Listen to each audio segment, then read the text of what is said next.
अस्सलामुअलैकुम वरहमतुल्लाहि वबरकातुहू। हालत जनाबत के अंदर किसी शख्स को एहतलाम हो गया, एहतलाम होने के बाद उसने खाना खाना है, तो अब वो खाना कैसे खाएगा, खाने का तरीका क्या है, क्या उसके लिए खाना जायज़ है या नहीं है, तो इस वीडियो के अंदर हम आपको इस बारे में रहनुमाई करेंगे।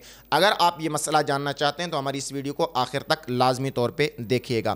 पहली बात यह है कि किसी लड़के को या किसी शख्स को एहतलाम हो गया, अब उसने खाना खाना है या इसी सूरत के अंदर हालत जनाबत में उसमें खाना खाना है, तो उसके लिए क्या हुक्म है।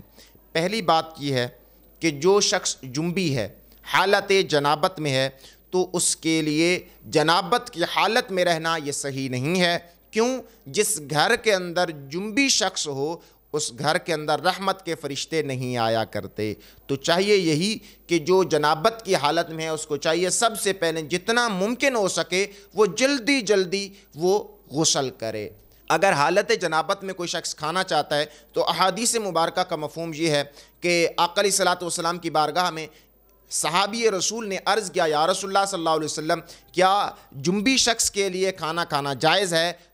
अगर जायज़ है तो उसका तरीक़ाकार इरशाद फरमाएं। तो आका अलैहिस्सलातु वस्सलाम ने फरमाया, हालत जनाबत में खाना खाना जायज़ है, इसमें कोई हर्ज वाली बात नहीं है, लेकिन उसके लिए ये लाजिम है कि वो खाना खाने से पहले पहले नमाज जैसा वज़ू कर ले।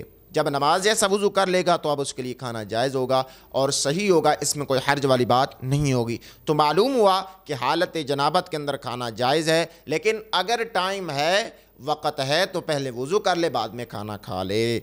अगर नहीं है तो फिर भी खा सकता है, लेकिन उसके लिए देर करना और उसके लिए लेट करना ये बिल्कुल सही नहीं है। रहमत के फरिश्ते नहीं आते, रोज़ी में बेबरकती हो जाती है, उम्र कम होना शुरू हो जाती है और उसके कारोबार के अंदर मंदी शुरू हो जाती है। तो इसके लिए लाजिम ये है कि जल्दी जल्दी गुस्ल किया जाए। तो उम्मीद है कि आपको ये बात समझ आ गई होगी। अगर आपको ये मसला समझ आ गया तो हमारी इस वीडियो को लाइक कीजिए, हमारी कमेंट्स के ज़रिए लाजमी तौर पर हौसला अफजाई फरमाइएगा। अस्सलामु अलैकुम वरहमतुल्लाहि वबरकातुहू।